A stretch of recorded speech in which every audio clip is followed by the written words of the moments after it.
Leadership and legacy. The progress of women during the Civil War. The Civil War was a time of growing leadership and future legacies for women all around the United States.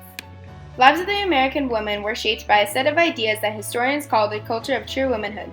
As men worked away from home in shops, offices, and factories, women devoted their lives to create a clean, comfortable, nurturing home for their husbands and children. Their households were private, feminized living spaces, and before the Civil War, work for most women was in their own homes. They were expected to cook and clean to make the home comfortable for the family and presentable for guests. From an early age, females learned to cook, clean, sew, and raise children, domestic duties that gave women a supposed elevated position in society. In the 19th century, most Americans assumed that there was a natural order in society which placed men and women in totally different worlds. Society didn't support or see women as equals to men. Women in the 19th century were very isolated from the pyramid of society. They were considered equal to slaves or even worse, seen as property. They couldn't own property, keep or control any money that she herself had made. They couldn't bring any lawsuit to court or make a contract. But worst of all, if divorced, women could not take custody of their own children, property, or anything that she had originally owned. In 1848, the first Women's Rights Convention was held in Seneca Falls, New York, with the signing of the Declaration of Sentiments after 2 days of discussion. 68 women and 32 men signed. As talk spread around, a war started to conspire, and in 1861 the Civil War began. It was a bloody fight between the Union and the now separated states of the South called the Confederacy. The Union, which had President Lincoln on their side, fighting against the Confederacy, not only to abolish slavery, but preserve the Union. The fight was like no other, and over 600,000 people lost their lives in the process. The Civil War was a big turning point for women and their roles in society.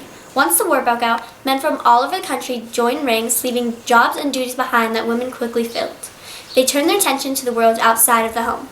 There were many important women playing roles in the Civil War, such as nurses, spies, soldiers, Civil War activists, advocates, and promoters of women's suffrage.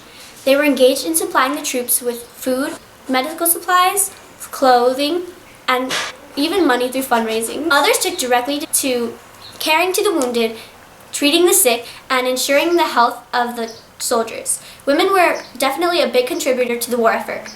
During the Civil War, many women became abolitionists and fought silently on the sidelines.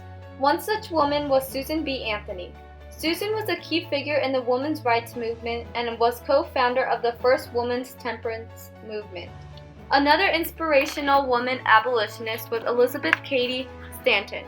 Stanton was an early leader in the women's rights movement who brought the women's suffrage movement to life during the Declaration of Sentiments Convention. Both of them showed that women could serve violently in the army, therefore an inability to serve in the army was not grounds to prohibit women's suffrage. One of the most well-known nurses was Clara Barton. She began her work as a nurse in the Battle of Bull Run after she established an agency that provided supplies to soldiers in the field. She often worked on the sidelines, aiding soldiers and wounded civilians on either side. Nurses during the Civil War directly cared for the wounded and treated the sick to ensure the troops would be healthy for battle. Thousands of women in the North and South joined volunteer long gates and signed up to work as nurses during the war.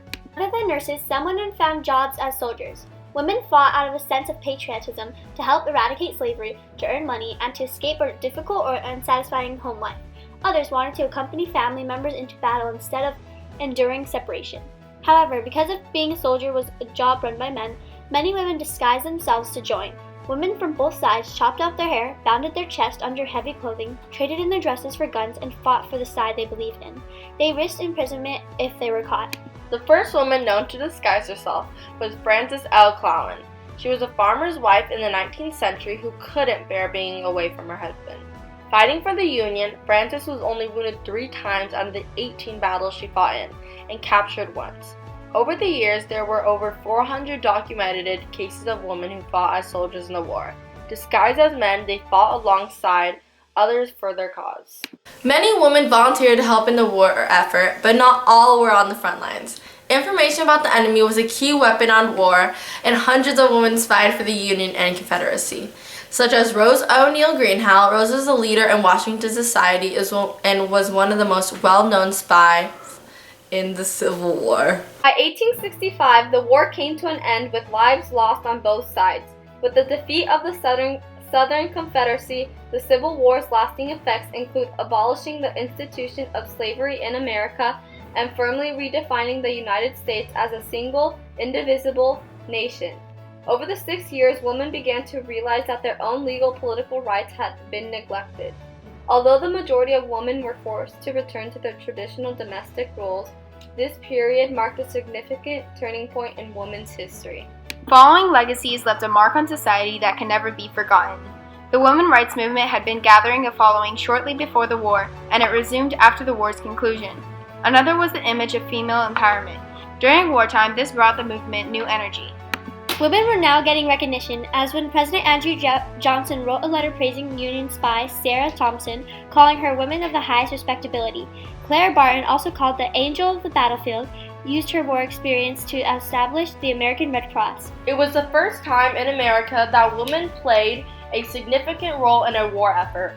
Women in the U.S. found their voices and stood up for their own political rights. Ever since the war, women began to get involved in government service, industry, and public schools. The Civil War gave women an opportunity to be involved in national affairs and function with a type of independence foreign to most of them. Many women saw the war as a source of freedom from her strict home.